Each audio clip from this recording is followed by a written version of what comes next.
So I was feeling pretty proud of the Mercedes I just bought. I thought I got a pretty good deal, low mileage luxury car for about $12,000. And then an old friend called me up and said he went ahead and bought what could potentially be an even more comfortable classic for less. Folks, it's the return of Brendan. Hey Tommy, how you been, man? Good to see you, Long buddy. time no see. It's been a while. So Brendan's been busy doing other stuff, but we are having him back to showcase a special car. I am here just to submit my rebuttal in person, and my rebuttal is you're wrong. So Brendan thinks that my Mercedes is not the best car ever made, and that he has found something even better for how much? $1,200, 1/10 the price of your Mercedes. So Brendan, why a 93 Park Avenue? Well, I mean, here, let's start with this. I am about to take this out to Chicago, which is about 1,000 miles from here, across Nebraska, Iowa, middle of nowhere, and if you were to get stranded in one of those states, do you think your Mercedes is going to have a mechanic in Kearney, Nebraska that's going to have the parts ready to fix it? No, but they will have the parts for one of these. This car, more than any other, screams Midwest. Yes, You know? absolutely. Like if that was a region of the country, it would be like Connecticut. If this was a region of the country, it would be Kearney, Nebraska. I think you're right on there. Yeah. So Brendan's about to take this on a multi-100-mile trip. We may have him report back, let us know if he made it. But let's talk about these cars. So there's a couple different gens of Park Avenue. Which generation is this one? So this is the first gen Park Avenue, actually, and this is built on GM's C platform. And this was a pretty long, big car. Now, a lot of people if you're thinking early 90s Buick, you want to think like the Roadmaster, right? That's the one that's really popular. But believe it or not, this was more expensive than the Roadmaster when it was new. This was their flagship model, and they built it as such. Really? Yes. Come on, I didn't know that. Yep. Interesting. So, is this body on frame or is it unibody? I don't know. Who cares? I don't know. Someone will let us know in the comments. But it's front-wheel drive. It's front-wheel drive. Yeah, I know, not the most exciting thing in the world. Yes. But this is just a car you're going to waft down the road, cruise, and get to your destination. It'll be decent in the snow because it's heavy.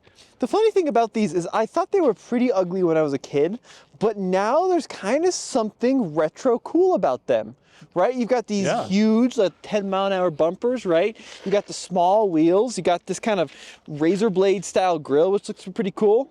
Little hood emblem. Of course, I mean, that's so that way you know where you are when you're parking the car, because this thing is super long. I will say this thing is massive. Let's pop the hood and show them the beating heart. So, talk about reliability, Brendan. What are Well, this has GM's iconic 3800 series V6. Now, this was the first generation of that 3800 series. And these are known to be one of the most reliable GM engines of all time. I mean, you know, you may want to say like an LS is a little more reliable, but it certainly, as far as V6s go, these are the most reliable that they've ever been. And these are 4-speed automatics, right? Yeah, pretty simple. Jen, I do want to point out something cool here. The whole thing is recyclable. Look at that. Wow. Yeah, you could just chuck it into the recycling bin if it goes bad, I guess. No, I do think you're onto something. A lot of these cars you see, 250,000 miles, right? 300,000 miles, and there will be no rocker panels left in it, and all the switches will be broken. But the 3800, exactly. We'll just keep going. I mean, these will rust, you know. So if you're living in the Midwest, like you'd mentioned, you know, like Illinois or whatever, and you got salt on the roads, these will rust away long before the drivetrain will go bad on them. Now, one thing which I didn't realize is I thought all Park Avenues were supercharged, but this one's NA, right? Yeah, so this is kind of more of the entry-level Park Avenue. You could have a few options with it. You could option it with leather, which this does have. You could option it with the supercharger, which this does not have. You could also option it with Dynaride, which is kind of like their air suspension in the back, which had self-leveling, which this does not have as well. Thank God. And then I'm noticing, too, are you taking it to the track? Did you put the strut brace on here? No. Look at that, Brendan.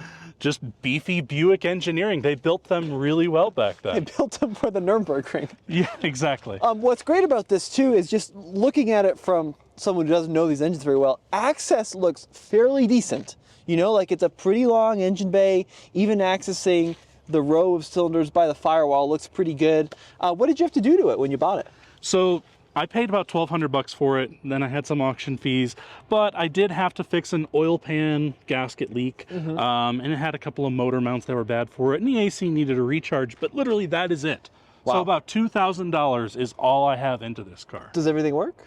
Everything works. Wow. It's unreal. fantastic. Well, let's keep kind of walking around it, because there's some other great things about these cars that are underrated. First of all, you're like driving around in a giant bubble. Yeah. Look how much glass there is. Well, and the thing that I like too is when you roll down this window, for those of you that are smokers out there, this helps deflect a lot of the wind. So when you're driving around, it's got like a natural wind deflector built into it with the windows down. Buick knew their target audience. They sure did. They also knew that this car was going to spend a lot of time running into stuff, because the whole thing is like a giant bumper car.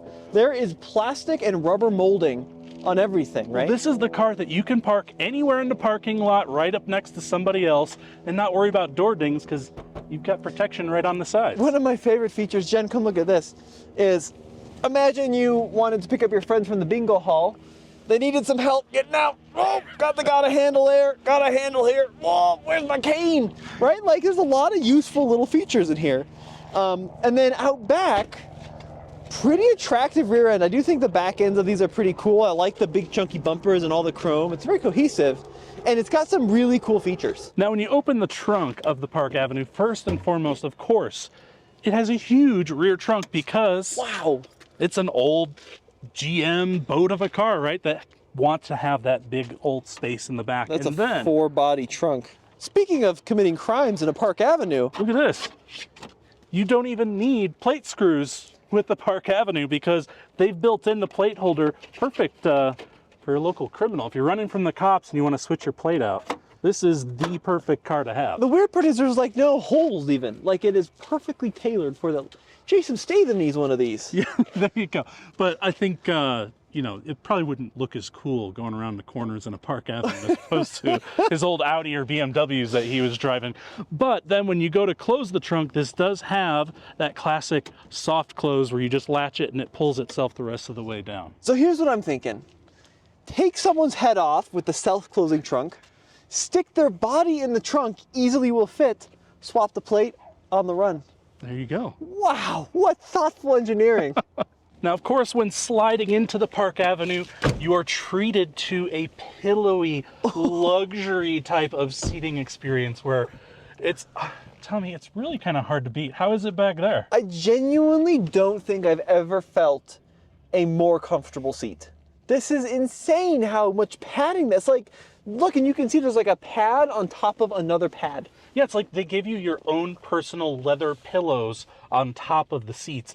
And then if you're looking across the dash, it's kind of a relatively flat dash, but then it has this little shelf up here, which is perfect for putting your phone or other things you don't mind sliding around in the turns. Wow. And then you do have a pretty decent sized glove box, loads and loads of fake wood, as well as a bunch of automatic climate control buttons. You've got your radio. I mean, it's a very simple type of car.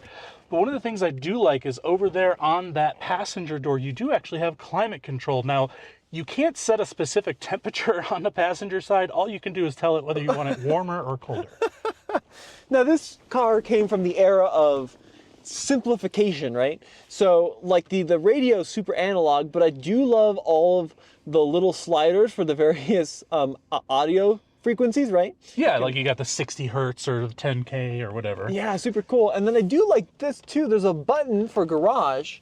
And I think how this worked is you could actually put your garage door opener in this cubby. I think you're right. Have that push the button. And look at the lamp monitor. So you can see whether or not various lights have actually burnt out based on what the little lamp monitor is doing. That's brilliant. That kind of reminds me of like the older BMWs. If you remember, like Yes. they used to have that as well. And I think it's a great idea because it's kind of hard to know if your brake light's out when you're driving the car unless somebody tells you. But this tells you right ahead. And another fun switch in these old cars, there's a little slider to the left of the steering wheel called the Twilight Sentinel. Yeah, so this here, I think basically the Twilight Sentinel is how long you want the, or how sensitive the automatic headlights are. Yes. Whether you want the minimum or maximum. Now, here's the thing. I've yet to determine whether minimum or maximum makes any difference at all.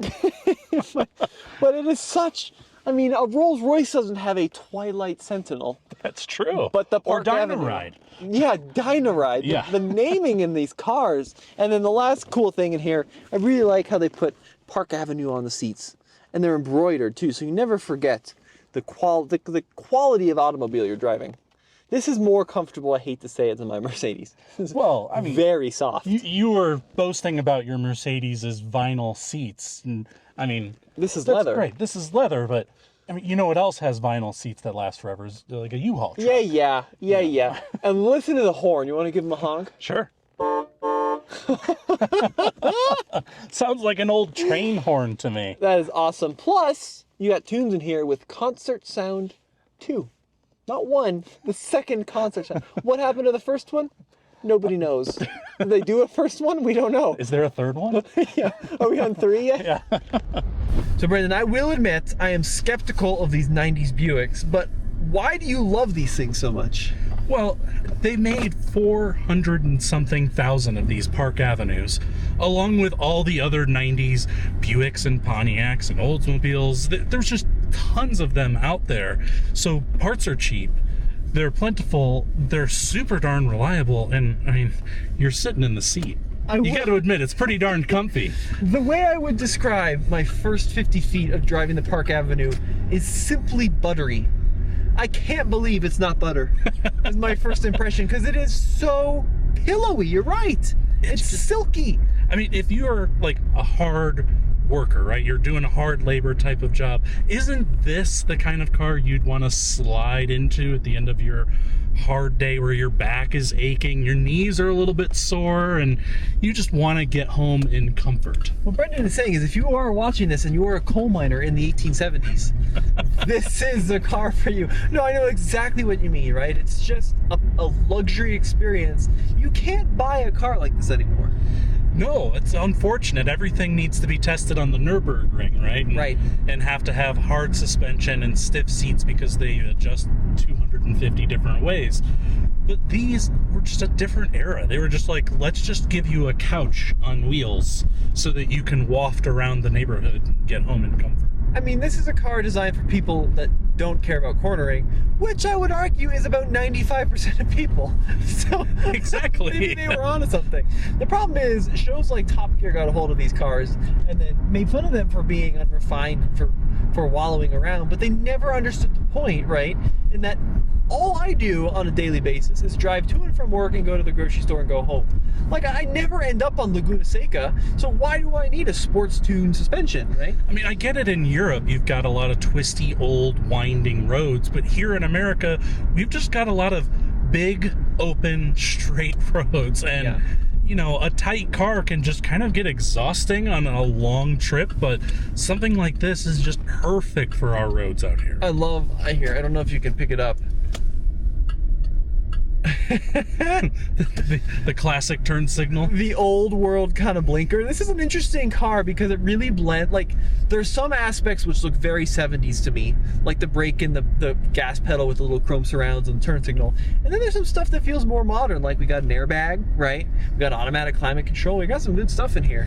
Yeah, I mean, this is back when GM, and I mean, GM still kind of is lambasted for their cheap interiors, right? And this was even kind of dated for its day. Sure. But to be honest, like, it holds up well. I think it looks pretty well. It's aged particularly well considering how old this vehicle is, and it just, like, I don't think they realized how right they were doing it back then. Let's see how the power is. Are you ready? Sure.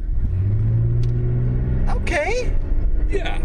I mean, it's, 170 horsepower isn't gonna blow anybody's doors off, but So, Brendan, you could make the argument that if you are buying a Park Avenue, you have to get the Ultra because of the supercharged engine.